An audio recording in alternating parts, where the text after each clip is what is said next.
신명기를 시작하면서 모세는 이스라엘 백성들이 실패했던 그들의 가데스 바냐의 어떤 실패의 사건을 1장에서 기록하고 난 이후에 2장에서부터는 요단 동쪽 편에서 있었던 소위 얘기하면 성공 스토리에 관한 이야기를 좀 기록하고 있습니다. 2장과 3장에 거쳐서 그 이야기가 등장하게 되어지는데 기본적으로는 이제 크게 두 개로 좀 나눠서 볼 수 있을 것 같습니다. 첫 번째는 그들이 그 요단의 동편을 거쳐 지나가는 동안 전쟁을 하지 않고 지나갔던 지역들을 먼저 이야기를 하고요. 그리고 나서 그 지역을 지나가는 동안 전쟁을 통해서 정복했던 지역에 관한 기록을 또 연이어서 하고 있습니다. 우선 전쟁을 하지 않고 지나갔던 지역들에 관한 기록은 23절까지 이어지고요. 24절로부터 내일 본문까지 해서 그들이 정복했던 지역에 관한 또 기록이 남겨져 있는 것을 우리는 마주하게 될 겁니다. 우선 전쟁을 하지 않고 지나갔던 지역들을 좀 살펴보시면 좋겠는데요. 첫 번째 지역은 세일 지역이었습니다. 이 세일 지역에 관한 기록이 1절부터 포함을 만약에 시킨다고 한다면 8절까지, 8절 한 중반부까지로 볼 수가 있을 것 같아요. 그런데 이 세일 지역을 지날 때에 하나님께서는 이스라엘 백성에게 그 땅에 거하는 사람들과 전쟁을 벌이지 말 것에 관한 이야기를 말씀을 합니다. 5절 보시면 다투지 말라고 이야기를 합니다.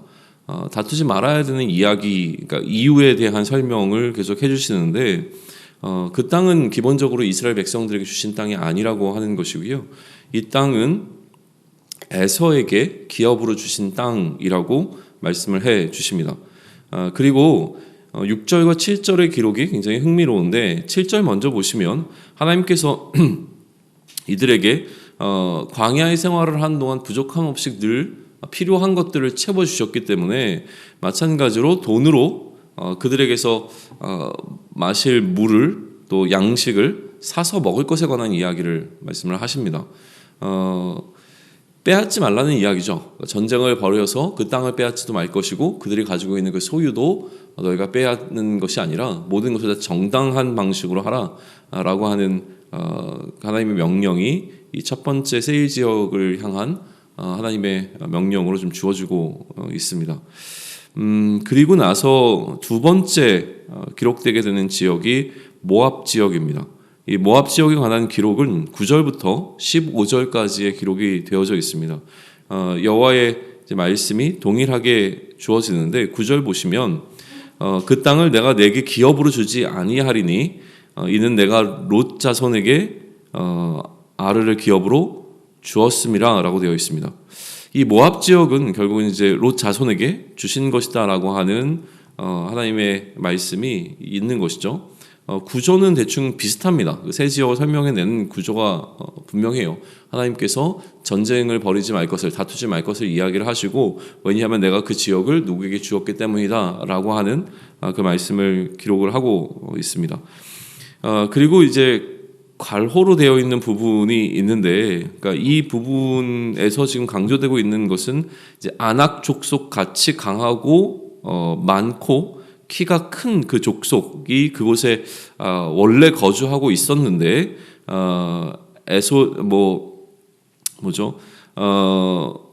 그 에서의 자손이 그들을 멸하고 그 땅에 거주했다라고 하는 이런 기록들이 좀 이어서 등장하고 있다라고 하는 부분이고요. 그리고 14절의 기록이 이 모압 지역을 설명하는 과정 가운데서 좀 중요하게 주목해 봐야 하는 부분인데 끝부분에 보시면 이때에는 그 시대의 모든 군인이 여호와께서 그들에게 맹세하신 대로 진영 중에 다 멸망하였나니 라고 되어 있습니다. 그러니까 이 지역을 지날 때 하나님께서 38년 동안 그들이 광야를 거쳐 가는 동안에 가나안 땅에 들어가지 못하고 이곳에서 전부 다 삶을 이제 마치게 될 것이라는 말씀을 하셨는데 그 일이 실제로 일어났다라고 하는 것이고요. 특별히 우리가 민수기를 계속 살펴보았지만 이들에게 하나님께서 주신 사명은 이제 군사로서의 사명이었기 때문에 그 군사들이 지금 다 멸망했다 라고 하는 부분으로 이제 설명되고 있는 것을 좀 주목해 보시면 좋을 것 같습니다. 그리고 이제 세 번째 지역이 암몬 지역입니다. 암몬 지역은 19절로부터 23절까지의 기록이 좀 되어져 있고요. 마찬가지로 이 땅도 19절에 보시면 롯 자손에게 기업으로 주셨다라고 되어 있습니다. 뭐 비슷한 내용들이 계속 여기 좀 반복되어 나오기 때문에 그러한 구조 속에서 하나님께서 그들이 거쳐 지나가게 하셨던 그 지역, 새 지역을 기억하시면 좋겠고요. 그 지역에 이미 거주하고 있었던 사람들이 있었고 그들을 하나님께서 명하신 사람, 예를 들면 이제 에서와 그리고 롯의 후손들이 그 땅의 거주민들을 몰아내고 그 땅에서 거주하게 되었기 때문에 너희는 그 땅에 거하는 너희의 친족들이죠. 이 친족들과 다투지 말고 그들로부터 정당한 방식으로 이제 먹을 것을 구하고 그것을 뭐라고 할까 좀 나이스하게 지나가는 방법에 대해서 하나님께서 말씀하셨고 그 방법대로 이스라엘 백성들이 지났더라라고 하는 이야기로 이 세 지역에 관한 기록을 우리는 좀 살펴보시면 좋겠습니다. 그리고 이어지는 24절로부터의 내용은 이제 정복한 지역입니다. 그러니까 전쟁을 통해서 그들이 정복한 지역에 관한 기록이 지금 등장하고 있는 건데요. 하나님께서 이제 그 기업을 이스라엘 백성들에게 그 땅을 넘겨주시는 겁니다. 싸워서 그 땅을 차지하라라고 하는 명령으로 24절부터 이 단락이 좀 시작을 하게 되어 있는 것이죠. 그래서 하나님께서 이들과 함께 하시고 하나님께서 이들의 명성을 다른 민족에게 드러내게 하셔서 그들로 하여금 두렵게 만들겠다라고 하는 이야기가 기록이 되어져 있습니다. 조금 흥미로운 것은 뭐냐면 26절에서 그럼에도 불구하고 우선 모세는 뭐 평화의 말로 이르기를 이라고 이제 기록해 놓았는데 실제로 전쟁을 벌이기보다는 이전에 했던 방식과 마찬가지로 뭔가 좀 이렇게 좀 전쟁을 벌이지 않고 대화의 방식을 통하여서 해결하려고 했던 것 같습니다. 그런데 그것이 잘 되지 않았던 것이 분명하고요. 6절과 7절로 넘어가게 되어지면 거기서 하나님께서 그들의 마음을 완고하게 하셨다라고 하는 기록이 등장하는데 하나님께서 그들의 성품을 완강하게 하시고 그 마음을 완고하게 하셔서 그래서 그 땅에 거하는 사람들과 전쟁을 벌일 수밖에 없는 상황으로 이제 끌고 가셨고 그 땅을 하나님께서 이스라엘 백성들에게 넘겨주셔서 그들이 그 땅을 기업으로 삼게 되었다라고 하는 기록이 쭉 이어지고 있습니다. 그리고 이 마지막 파트에 보게 되어지면 34절부터 보시죠. 그때에 우리가 그의 모든 성읍을 점령하고 그의 각 성읍을 남녀와 유아와 함께 하나도 남기지 아니하고 진멸하였고 다만 그 가축과 성읍에서 탈취한 것은 우리의 소유로 삼았으며 우리 하나님 여호와께서 그 모든 땅을 우리에게 넘겨주심으로 아르논 골짜기 가장자리에 있는 아로멜과 골짜기 가운데 있는 성읍으로부터 길르앗까지 우리가 모든 높은 성읍을 점령하지 못한 것이 하나도 없었으나 오직 암몬 족속의 땅 야복강가와 산지에 있는 성읍들과 우리 하나님 여호와께서 우리가 가기를 금하신 모든 곳은 내가 가까이 하지 못하였느니라 라고 되어 있습니다. 그러니까 이제 무슨 얘기냐면 이 모든 이야기, 그러니까 실패했던 것을 넘어서서 이제 소위 얘기하면 성공에 관한 이야기를 하면서 어디까지 성공을 했느냐라고 하는 이제 결론을 맺고 있는데 하나님께서 그들에게 허락하신 것은 남김없이 전부 다 그들이 뭐 소유하게 되었다라고 하는 것으로 이 신명기 2장의 내용을 일단은 일단락 짚고 있습니다. 그러니까 헤스본 지역을 이들이 어떻게 점령했는가라는 이야기로 마무리가 되고 있고 또 내일 또 이 정복의 이야기는 조금 더 이어지게 될 겁니다. 자, 그러면 이제 이렇게 기록되어 있는 신명기 2장을 통해서 우리는 어떠한 메시지를 발견할 수 있겠는가라고 하는 것이죠. 이런 생각을 좀 해봅니다. 지금 이스라엘 백성들과 모세는 과거에 있었던 일들을 회상하고 있는 과정 가운데 있습니다.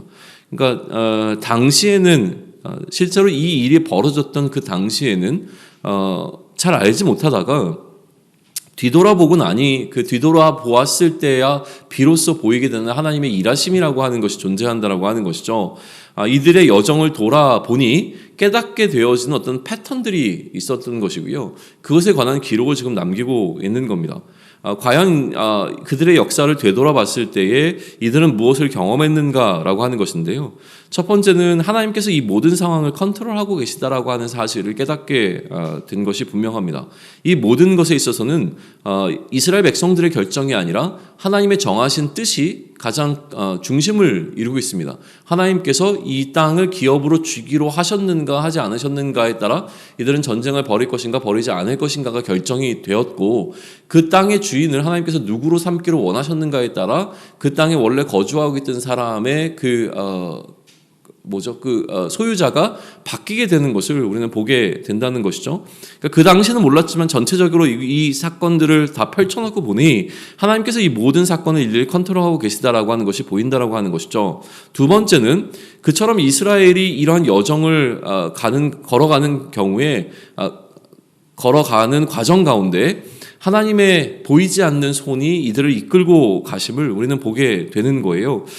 대적들의 태도까지도 하나님께서 그 손에 올려놓고 컨트롤하고 계시는 것을 우리는 보게 됩니다. 하나님께서 그들의 마음을 완고하게 하셨고 그들의 성품을 완강하게 하셨다라고 하는 것이죠. 그런데 기회가 있으면 나중에 한 번 더 이 표현이 이제 신명기에서 몇 차례 더 등장을 하게 될 거예요. 그때 조금 더 우리가 깊이 있게 이야기를 나누기로 하고요. 우선 이렇게 한번 생각해 보시면 좋을 것 같아요. 그러면 하나님께서 늘 우리는 이런 것들이 불편한 거죠. 악을 행하지 아니하시는데 하나님께서 왜 이 대적들의 마음을 악하게 만드셨는가? 그리고 이스라엘을 너무 편애하기 위하여 이들은 좀 버려두신 거 아닌가라고 하는 이제 오해가 좀 있을 수 있는 부분들이 있죠. 자, 그러면 이러한 문제를 어떻게 해결할 것인가라고 하는 것인데, 마찬가지로 지금 이 성경을 기록하고 있는 모세의 입장 혹은 이 성경을 기록하고 있는 기록자의 입장은 일어났던 일을 다시 한번 되돌아보면서 이제 설명을 하고 있는 겁니다. 그러니까 앞으로 일어날 일이라기보다는 이미 일어난 일에 대한 설명을 하고 있다 보니까 저는 어느 정도 이들이 기록하고 있는 기록의 내용 가운데 신앙 고백적인 표현이 담겨 있을 수밖에 없다라고 좀 생각을 합니다. 그러니까 하나님께서 악하게 하셨다는 것이 아니라 하나님께서는 그들의 악함을 놔두기로 결정하셨다라고 하는 차원에서 좀 묵상해 보시면 좋을 것 같습니다.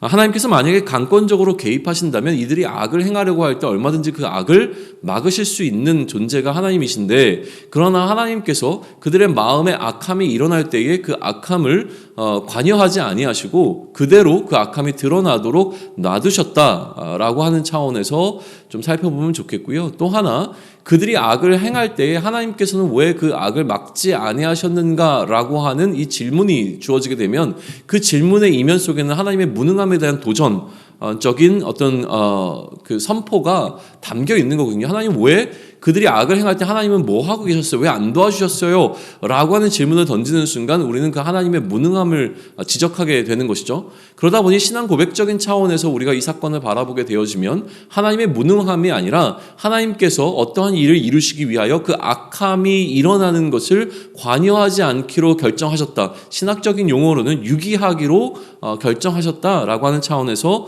이 부분을 좀 이해하시면 좋을 것 같습니다. 아무튼 하나님께서 이스라엘 백성들을 이끄시는 보이지 않는 그 손이 계속 이 모든 여정들을 이끌고 있음을 우리는 보게 된다라고 하는 것입니다.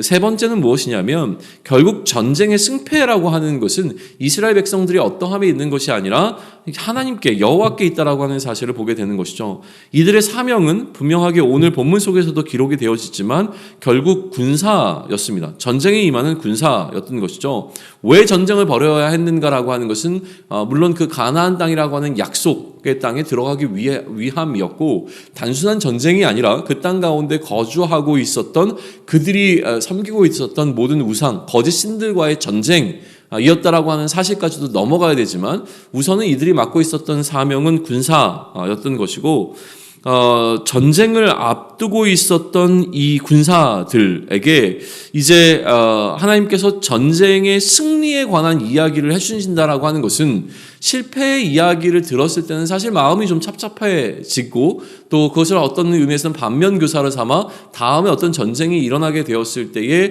그 똑같은 실수를 반복하지 않을 수 있는 지혜를 얻을 수 있는 것이 1장이었다면 2장에서 전쟁의 승리에 관한 이야기와 3장에서 계속 이어지고 있는 이 승리한 전쟁에 관한 이야기는 결국 이스라엘 백성들, 그러니까 전쟁을 앞두고 두려운 마음이 들어올 수밖에 없는 이들에게 하나님의 강력한 위로의 말씀이 되었을 것이 너무나 분명하다라고 하는 것이죠. 전쟁을 앞둔 이들에게 주어지는 격려와 같은 말씀, 역사일 것입니다. 특별히 오늘 본문을 이제 묵상하실 때에 이들이 정복했던 지역인 헤스본 지역만이 아니라요, 그 앞에 있었던 그 세 지역들, 세일과 모압과 그리고 암몬이라고 하는 이 세 지역에 대해서 좀 묵상하시면서 무엇을 보셔야 되냐면, 하나님께서 선택한 사람들이 이미 그 땅에 거주하고 있었던 사람들을 전쟁을 통해서 몰아내고 그 땅에 거주하게 됐다는 사실을 보셔야 됩니다.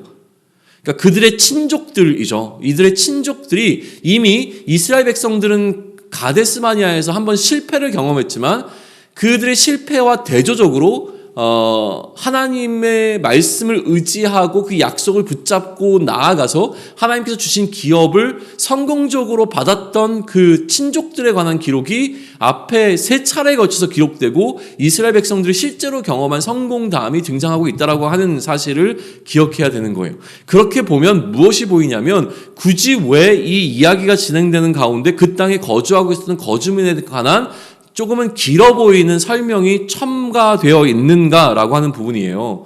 그 땅에 살고 있었던 자손들이 마치 아낙 자손과 같이 크고 강대하고 많은 자손들이었다라고 하는 이야기는, 앞에 그들이 정탐꾼을 보내서 이 하나님이 약속하신 땅에 거주하고 있는 사람들이 너무 강해서 우리는 전쟁을 벌일 수 없어요 라고 하며 포기했던 사건과 병행을 이루도록 하고 있다는 것이죠. 그들은 포기했지만 그들의 친족들, 룻의 자녀들과 또 에서의 후손들은 그 일을 해냈다는 거예요. 그들이 해냈으면 너희도 해낼 수 있다라고 하는 메시지가 이 안에 담겨 있는 것으로 우리는 봐야 하는 것이죠. 그러면 이처럼 모세가 출애굽 2세들에게 주는 이 메시지 가운데서 오늘 우리의 삶 가운데도 우리는 동일하게 좀 적용해 볼 수 있으면 좋겠다는 생각을 합니다. 우리의 인생을 얼마를 살았든지 간에 우리가 여기까지 오는 동안 우리는 하나님의 인도하심을 경험하면서 왔습니다. 솔직한 고백을 우리는 할 필요가 좀 있는데요. 늘 우리의 삶에 이해할 수 없는 어떤 일들은 발생했습니다. 그것이 고난일 수도 있고 실패일 수도 있고 성공일 수도 있지만, 여러 가지 사건을 경험해 오는 가운데 당시에는 이것에 담겨있는 하나님의 뜻이 무엇인지도 몰랐고, 때로는 죽을 것 같은 상황 속에서 내 마음에 큰 어려움을 겪고 내가 과연 이 상황을 넘어갈 수 있을까라고 생각했던 수많은 일들이 우리의 삶의 여정 가운데 있어 왔다라는 거예요. 그러나 우리가 돌이켜 우리의 지난 삶을 돌아볼 때에 그 삶 가운데 하나님께서 어떻게 우리 삶에 개입하셨고 어떤 은혜를 베푸셨고 어떻게 동행하셨는가라고 하는 것을 우리는 깨달아 알 수 있습니다. 만약에 그것을 깨닫지 못한다면 우리는 우리의 삶을 돌이켜보면서 거기에 담겨있는 하나님의 뜻이 무엇이었는지를 분별하기 위해서 다시 한번 질문하는 시간을 반드시 가지셔야 합니다. 왜냐하면 그처럼 우리 삶 가운데서 단 한순간도 하나님이 우리와 같이 하지 아니하신 적이 없었다라고 하는 것을 깨닫게 되어지는 그 순간, 그것이 오늘을 살아내는 우리의 힘이 되어지고 동력이 되어지기 때문에 그렇습니다. 그 힘이 우리에게 존재할 때에라야 우리 앞에 놓여있는 이 새로운 전쟁을 우리가 임할 수 있는 용기와 또 담력을 얻게 되기 때문이기에 반드시 이스라엘 백성들이 모세와 함께 그들의 과거의 역사를 되돌아보는 것처럼 우리의 삶의 여정을 다시 한번 되돌아보며 나의 삶 가운데 하나님께서 늘 친밀하게 나와 함께 동행하셨다는 사실을 기억하는 또 한 날이 되기를 축원합니다. 여기에 한 가지만 더 추가하겠습니다. 끝까지 우리의 사명을 감당해 나갈 때에 우리가 주의해야 될 것이 하나 있다고 생각을 합니다. 그것은 무엇이냐면 나 혼자 나의 사명에 너무 집중한 나머지 다른 사람의 사명을 우리가 좀 무시하거나 의도하지 않게 또 그 사명에 피해를 주게 되는 일은 없어야 하겠다라고 하는 것을 오늘 본문 속에서 또 하나 우리가 발견할 수 있는 메시지가 아닌가라는 생각을 하게 되는 거예요. 타인의 사명을 존중한다라고 하는 것은요, 기본적으로 타인이 이룬 것을, 타인이 성취한 것을 내 것으로 빼앗지 않는 것과 또 한 가지는 나의 사명의 영역을 철저하게 지키는 것입니다. 하나님께서 나에게 허락한 범위 내에서 내가 이 사명을 잘 감당하도록 애쓰는 것이 필요한 것이죠. 나에게 맡겨진 것에 최선을 다하는 것이 우선입니다. 그리고 나에게 맡겨진 것에 최선을 다하다가 간혹 내 눈에 더 좋아 보이는 것에 내 마음을 빼앗기는 경우가 있습니다.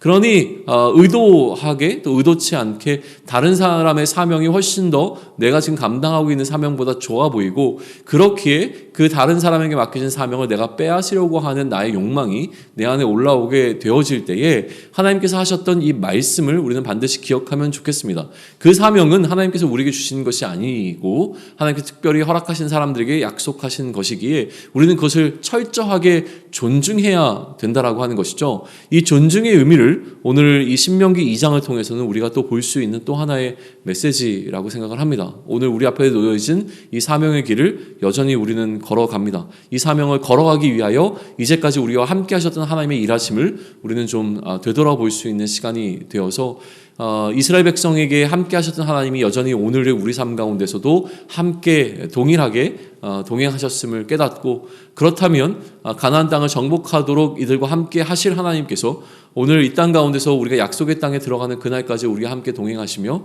또 우리를 지키실 그 하나님의 일하심을 기대하는 한 날이 될 줄로 믿습니다. 그런 한 날을 살아내는 저와 여러분이 되기를 축원합니다. 아멘.